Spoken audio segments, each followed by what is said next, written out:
Cross करके कुछ ही देर में हॉस्टल पहुंचने वाला था जब मुझे ये रियलाइज हुआ that I was being followed.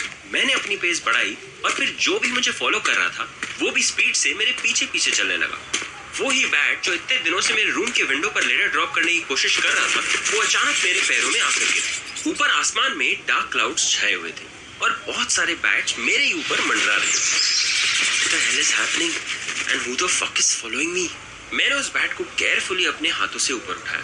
फिर मैंने उसकी आंखों में देखकर उसकी फीलिंग्स रीड करने की कोशिश की। Somehow I didn't feel any danger or threat from him.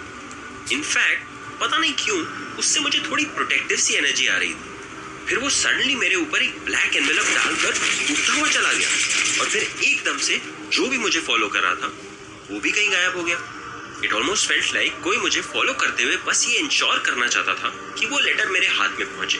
Campus में किसी और के हाथ न लग जाए इस डर से मैंने वो लेटर उठा लिया और फाइनली अपने रूम वापस चला गया। मैंने उन बाकी मंडराते हुए बैट्स पर ध्यान ही नहीं दिया। रूम में पहुंचकर मैंने उस लेटर को खोला और पढ़ना शुरू किया। Trust no one, danger is near, a dark one is closer than it appears, hiding in plain sight, feeding on fears. Okay, इस बार किसी ने लेटर पे साइन ऑफ नहीं किया था एज माई ग्रेट ग्रैंडफादर। बस उस पर सिर्फ ये क्रिप्टिक सा पोएम लिखा हुआ था। मुझे समझ नहीं आ रहा था कि कोई मुझे प्रोटेक्ट करने के लिए अलर्ट कर रहा था या कोई मुझे वार्निंग दे रहा था। It was all very confusing. Thankfully उस रात को मैं चैन से सो पाया और मुझे कोई बुरे सपने नहीं आए। सुबह होते ही मैंने वीर को कॉल किया और फिर मैं उसके साथ नरेंद्र सर से मिलने लूनर लाउंज पहुंच गया। मैंने उन दोनों को सब कुछ बताया और फिर नरेंद्र सर बोले, अकॉर्डिंग टू फोकलोर, बहुत सालों पहले vampire direct descendants could summon nocturnal creatures, specially bats, पर काफी टाइम से ऐसा कुछ नहीं हुआ है। जैसे जैसे मैनकाइंड और नेचर में डिस्टेंस बढ़ता गया वैसे सुपरनैचुरल बीइंग्स का भी ऑर्डर ऑफ नेचर से कनेक्शन टूटता गया। शायद तुम्हारी यूनिक वैम्पायर स्किल जिससे तुम दूसरों की इमोशंस पढ़ पाते हो उसकी वजह से, या फिर शायद because of your empathy for animals, पर तुमने कल समहाउ उन बैट्स को अननोइंगली समन कर लिया था। पर कल ही क्यों? क्या तुम्हारे इमोशंस कल हाइटेंड थे? क्या तुम बहुत ज्यादा खुश या बहुत ज्यादा डिप्रेस्ड थे? हाँ, मैं डिस्ट्रेस तो था। Actually I was having a terrible day. शायद मैं इमोशनली काफी डिस्टर्ब भी था। तो इसीलिए हुआ होगा। It definitely has something to do with your high emotional quotient. तुम इसे अपना एक सुपर पावर ही समझो। जे, let me tell you one thing. इस इंसिडेंट से ये तो क्लियर हो गया है कि तुम बस एक डायरेक्ट डिसेंडेंट होने के अलावा एक बहुत यूनिक और गिफ्टेड वैम्पायर भी हो। You are special. Narendra sir की बातें सुनकर मुझे अच्छा तो लग रहा था पर मुझे काफी कंफ्यूजन भी हो रहा था। फिर मैंने वीर और उन्हें उस क्रिप्टिक पोएम वाले लेटर के बारे में भी बताया। मुझे somehow उस बात से कोई नेगेटिव फीलिंग कैच नहीं हुई। In fact for some reason it sort of felt protective. Okay, it doesn't seem malicious anymore. ये कोई मैनिपुलेटर नहीं, कोई वेल विशर भी हो सकता है, पर we can never be sure. तुम्हें फिर भी बहुत केयरफुल रहना होगा because we don't know the source of those letters. इन कम्युनिकेशंस की एनर्जी सिग्नल किसी नॉन मेंबर की है तो वी डोंट नो उनके पीछे कौन है। फॉर नाउ तुम ये लेटर्स एक्सेप्ट तो कर सकते हो पर मेक श्योर कि यू कीप मी इन्फॉर्म्ड। और ध्यान रहे, मुझसे बिना डिस्कस किए तुम उस बैट के थ्रू गलती से कोई जवाब मत दे देना। वीर को भी अपडेट करते रहना। कुछ और देर तक नरेंद्र सर से बात करने के बाद मैं कैंटीन जाकर अहान और क्रिश के साथ बैठ गया। They both were my favourite stress busters. बैठते ही अहान ने पूछा, कल तू कहाँ था? रिया तुझे कितना ढूंढ रही थी पता है? कुछ भी, as if you are actually worried for me. वो भी है। आई न्यू तू कहीं चिल कर रहा होगा, but if both your girls were in the campus, तू किसके साथ हैंग आउट कर रहा था? कोई तीसरी भी है क्या? अबे shut up you fucker. Alisha was never my girl और अब तो रिया भी मुझसे नाराज है यार।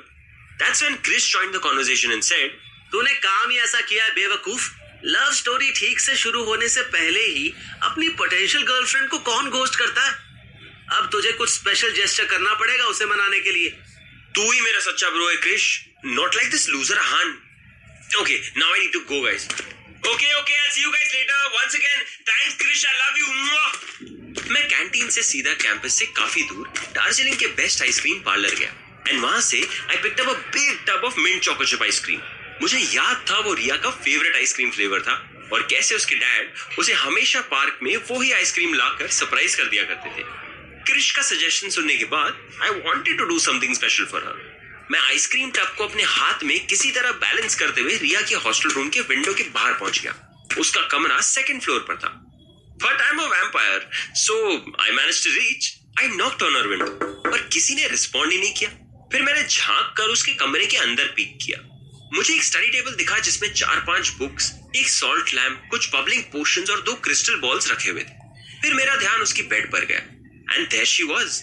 रिया अपने फ्लफी पैंडा पीजेस में सो रही थी और उसके हाथ में कोई विच मून राइजिंग नाम की बुक थी। I guess she had dozed off while reading it. She looked so cute like a little baby. वो इतना पीसफुली सो रही थी। कुछ टाइम तक मैं बाहर लटकते हुए उसे देखकर एडमायर कर रहा था। I felt like those creepy characters from psycho Stockholm movies, पर मैं उसका डीप स्लीप डिस्टर्ब नहीं करना चाहता था। फिर वो अचानक ही नींद में थोड़ा मूव करने लगी। She looked like she was getting restless about something और कुछ ही सेकंड्स बाद वो नींद से उठ गई। उठते ही उसने विंडो के बाहर से मुझे पीक करते हुए देखा एंड ऑब्वियसली शी स्क्रीम्ड। वैसे तो मैं वैम्पायर हूँ, लेकिन उसके चिल्लाने से मैं बहुत डर गया और मैंने सडनली अपना बैलेंस लूज कर दिया। किसी तरह मैं विंडो के और पास गया so that she could see my face और फिर मैंने धीरे से कहा, रिया इट्स मी जय। वो विंडो के पास आ ही रही थी और तभी किसी ने उसके रूम के डोर पर नॉक किया। It was there hostel warden. Riya ने उन्हें बताया कि she woke up because of a disturbing dream और फिर वार्डन ने उसे स्पेल्स प्रैक्टिस करने के लिए कहा। It's too soon to sleep she said and left. Warden के जाते ही रिया ने जल्दी से विंडो खोली and I stuck into her room. Surprise, शायद थोड़ा सा पिघल गया होगा but here's something for you. Also more importantly I am sorry Riya. मुझे तुम्हें बिना बताए पूरा दिन कल वैसे गायब नहीं होना चाहिए था। जय, you are so stupid. ये कहते ही वो भागकर मेरे पास आ गई and she hugged me. But you are my stupid. मैं एक सेकंड के लिए तो डर ही गया था। रिया ने उसके बाद फाइनली आइसक्रीम का टब खोला और जल्दी से 2-3 बाइट्स लेने के बाद कहा, I love this so much. तुम्हें आइडिया भी नहीं है how much this means to me. And I can't believe कि तुम्हें मेरा फेवरेट आइसक्रीम फ्लेवर याद था। वैसे I am sorry too. शायद मैंने कुछ ज्यादा ही ओवर रिएक्ट कर दिया था। मैं बस डर गई थी। अगले 1 घंटे तक मैंने रिया को डिटेल में सब कुछ बता दिया। About the bats, about the black envelope, about माँ, अबाउट डैड, दादा दादी के बारे में, about me being a direct descendant, सब कुछ। माँ, नरेन सर एंड वीर के बाद अब सिर्फ तुम्हें ही ये बातें पता है रिया। तुम इतना कुछ अकेले डील कर रहे थे और मैं तुम्हारे साथ कितना रूड थी कल। I should be the only one apologizing. फिर भी तुम मुझे आज यहाँ ऐसे मनाने आए, क्यों? Because I like you a lot. I like you too, जय। ये कहते ही रिया ने मुझे फिर से हक कर लिया और कुछ देर तक हम वैसे ही खड़े थे। देन मुझे कुछ याद आया और मैंने रिया से पूछा, बाय द वे तुम वैसे डर के नींद से क्यों उठी थी? ओह, वो मैंने एक बहुत ही स्ट्रेंज सपना देखा। It almost felt real, more like a vision. मुझे एक बहुत ही डार्क सा डिमली लिट कमरा दिखा। वहाँ बहुत अजीब सी वाइब आ रही थी और वहाँ टेबल पर कोई एक विंटेज मेटेलिक बॉक्स खोल रहा था। उस बॉक्स में मुझे एक बड़ा सा एमरल्ड रंग का चमकता हुआ पेंडेंट दिखा। Someone was keeping a scroll inside the box. फिर वो बॉक्स बंद हो गया and then I saw उसके ऊपर कुछ कार्व किया हुआ था।